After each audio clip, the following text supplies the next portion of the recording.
You know, I'm kind of upset. Us Helldivers do all the fighting. What is the rest of S.E.A.F even doing? Well, Jerry, if you'd been paying attention in the academy during our classes, you'd know that the rest of S.E.A.F provides vital roles to help support us Helldivers. They provide logistical support, air support, and they hold the planets we've already taken. You don't understand a word of what I just said, do you? I understand air support. All right, pull up a chair and grab a liberty. It's time to learn about the rest of S.E.A.F. Oh, goody, knowledge time! S.E.A.F, the Super Earth Armed Forces. It's kind of hard to know what it's made up of. It's not very obvious in the game, and it sure seems like the Helldivers are the main fighting force of Super Earth, and that's really the only part that makes up S.E.A.F. But that's not exactly true. S.E.A.F itself has a bunch of different organizations that have some very interesting roles in the galaxy that we're going to cover here today. The first, and definitely most well-known group of S.E.A.F is the Helldivers. Not just because you play as them in the game, but in the in-game lore, they're the most well-known group because they're the heroes of Super Earth. They fight for democracy, and they're the ones to look up to. Now, I won't cover the Helldivers in too much detail here because you probably already know a good bit about them from just playing the game and living as a Helldiver. With that being said, there is still a few things of the Helldivers themselves I want to talk about before we move on to the rest of the Super Earth Armed Forces. The Helldivers are considered the scalpel of Super Earth Armed Forces. They are the most experienced, the best equipped, they are the special forces that go in and get stuff done for Super Earth. And the biggest difference between the Helldivers and anyone else in the S.E.A.F is they get the ability to call down stratagems with their handy-dandy Pokeballs they throw to call in orbital lasers and 500 kilogram bombs. Now, it's not fully well known how people exactly become a Helldiver. It is said that it is the Helldiver draft, so more likely than not, we can assume that they take the top of the class from the normal S.E.A.F basic training and say, all right, you know what, you're a Helldiver now because you're performing the best. And even though this is considered a draft and it's not exactly a willing promotion to Helldiver, most recruits are probably ecstatic about it, considering how excited they are to help defend managed democracy. Now, I called the Helldivers a scalpel for a reason, because you know what? Not every problem can be solved with a scalpel. Sometimes you need an air fryer for chicken nuggets and whatnot. Or, more importantly to this, some problems need a hammer, and that would be the Army Corps of S.E.A.F. Man, I do love being in the S.E.A.F Army. You called it. Best job I ever had. Yeah, best job I ever had. You know what? Best job I ever... Oh god, the Terminators are here. Worst job, everyone run. The S.E.A.F Army Corps is massive when compared to the Helldivers. It's estimated that there is tens of billions of members of the Army Corps of S.E.A.F. And they do all sorts of important jobs, like logistics, medical, they work the artillery sites, they run the ICBMs and SAM sites, they even drive tanks and whatnot. And most importantly, they take on the brunt of the fighting when Super Earth's enemies come a-knockin'. If there's Terminids invading, they're on the front fighting them off. If the bots are here, you know they're going to try to hold them back. And actually, really, the Helldivers can be considered a support group to the Super Earth Army Corps, because the army is doing the vast amount of the fighting, and the Helldivers are dropped into the backlines to cause chaos, to take out important facilities for the enemy. They're the ones we keep the defenses, so that the army can really push in and actually capture the planet. And this actually explains really well why at the end of every mission you do as a Helldiver, it has a little liberation percentage shows you. That's not because you directly are liberating the planet, you're taking out key factors to help the army push forward and take the planet. This also explains really well why when you drop into a mission, you don't see any, well, we'll say, living S.E.A.F soldiers. That's because they've already been pushed back from this area. That's why you'll find abandoned artillery sites. You can still use them, they're still plenty functional, but the army had to fall back. And the ICBM mission, this is critical for taking out mass amounts of enemies, but the army had to fall back from the position, so that's why the Helldivers are dropped to activate these ICBMs. You'll notice in these missions, those missiles fly far away, and you can see the explosion in the distance, but where you're standing is safe, and considering, you know, it's a nuclear explosion, it's gotta be pretty far away. That's likely because the army has contacted the Helldivers and said, you know what, there's a large formation of bots here, we could really use this missile to take them out, but the army can't get to it, so you send in the Helldivers. And very closely related to the Army Corps, but not exactly the same, is the S.E.A.F Engineering Corps. The S.E.A.F Engineering Corps is critical in setting up defenses, offenses, and even just basic fences. Hey, do you ever get bored of building like just fences and buildings and stuff? Nope, not really. We're doing it for Super Earth. What better reason could there be? I don't know, I just kind of want to design something more meaningful, something cooler. You mean like a giant statue for Super Earth? You know, I could do that. Let's build a giant statue.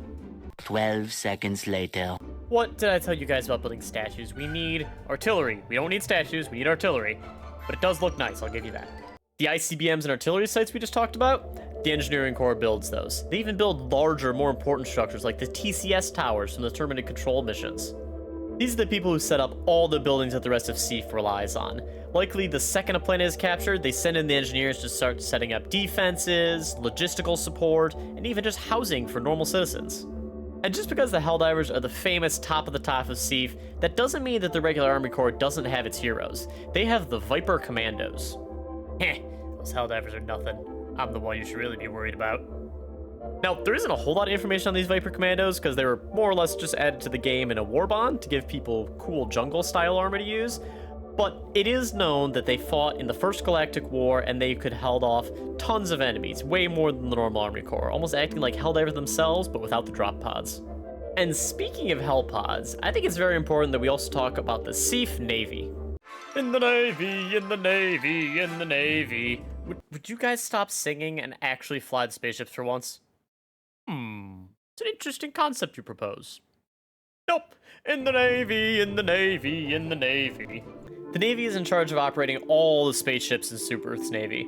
They fly the super destroyers. They also fly the Liberty-class cruiser that we don't know much about yet in the game, but is said to be bigger than the super destroyers. They also operate all the different logistical vessels that Super Earth uses, like transports to move the Army Corps, or just a transport to move food and whatnot. But the S.E.A.F Navy doesn't just stop at spaceships. They also operate all the aircraft that fight in missions for the Helldivers and the normal army. They operate the Pelicans, the Eagles, and the very rarely seen bomber. Now, Helldivers don't get access to call in these bombers, but a couple lucky players have found records of the bomber, and it looks far bigger than the Eagle and Pelican. And this may explain why the Helldivers don't get access to using the bomber. The Eagle and Pelican fit nicely inside the Super Destroyer's aircraft bay, but that bomber is likely way too big to fit, and it can't be carried by the Super Destroyer. An interesting theory is that these bombers operate out of the Liberty-class cruiser, since it's implied they're a much larger spaceship. And the reason we never really see these in Helldivers missions is because those ships, being bigger, are likely supporting the main army. They're taking out large amounts of bugs all at once. They wouldn't be as effectively used just going in backlines and taking out one building, when the Helldivers could kind of sneak in and take out those buildings. And more recently, the Super Earth Navy has gotten a very important task in operating the DSS, or Democracy Space Station. The DSS is a massive vessel, and it's said that it needs 1.3 million people to operate it. This is likely all S.E.A.F Navy members, and they're operating the big guns on it. They're flying the Eagles out of it, and they're actually navigating the station itself.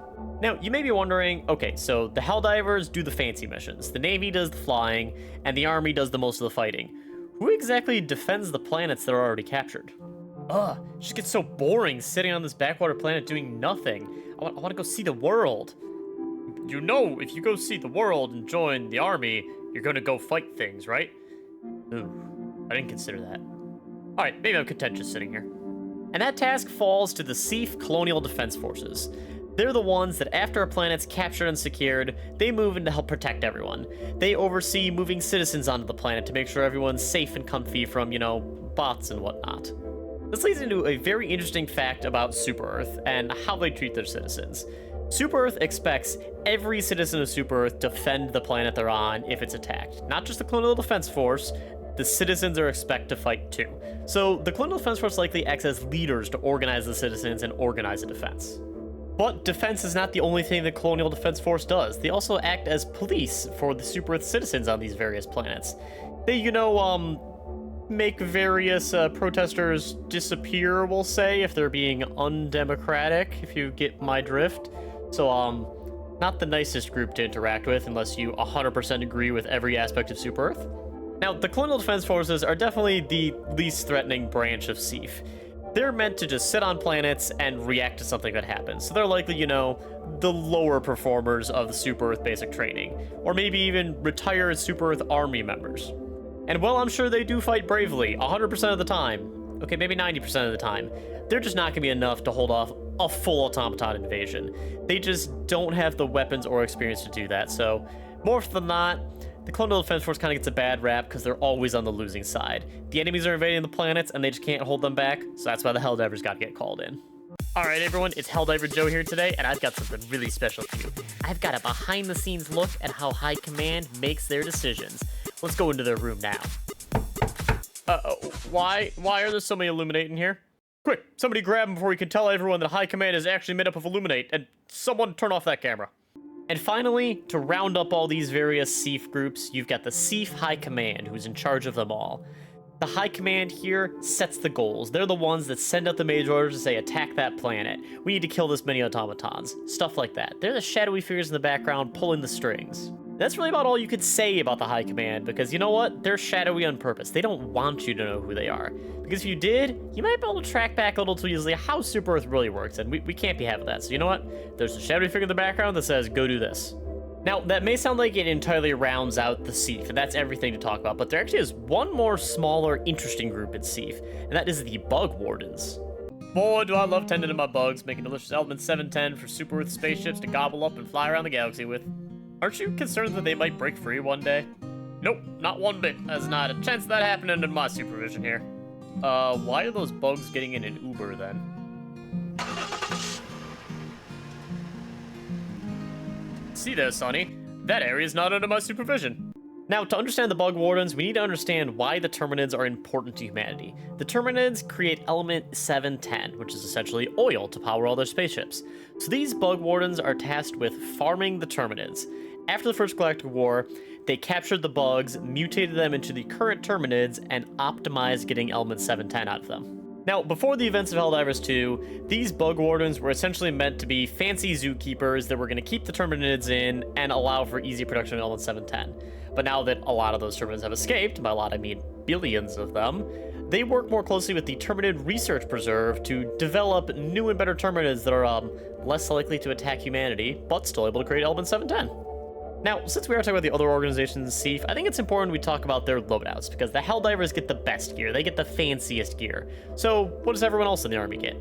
Well, the basic S.E.A.F army soldier gets, it looks like a chest plate and essentially knee pads, so not as all-around covering armor as the Helldivers, but looks fairly protective for their chest at least, so that's something. Now, as far as what kind of weapons the S.E.A.F use, we can assume it's probably fairly similar to the base guns of the Helldivers. The Helldivers get the Liberator as their standard loadout, and I'm going to assume that S.E.A.F also gets the Liberator as their standard loadout.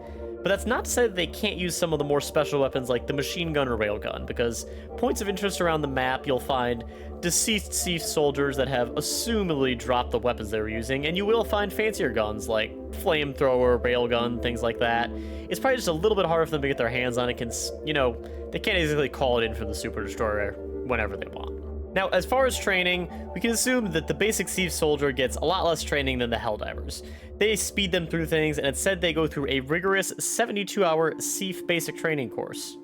Now, this may seem like very short training, because it is, but also because they go to additional schools after this. After the 72-hour training, we can assume this is when people are picked for the Helldivers. The top performers are grabbed out. There's also specialty courses they can go. Like it said that the logistics specialists go to an 8-week course on superior packing methodology. And in addition, because that may still seem very fast, because it is, it's likely they can keep this training short because Super Earth's whole culture is to support the Super Earth armed forces.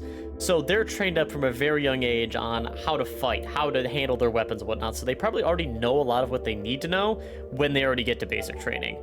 Or if they don't, they assume, all right, we're going to go put them in the Colonial Defense Force. So I hope you've enjoyed this quick overview on all the different branches of S.E.A.F, and if you did find it interesting, I'd love if you have a like down below, and consider hitting subscribe to stay tuned for more. It really is the best way to help support my channel. Thanks, and I'll see you next time.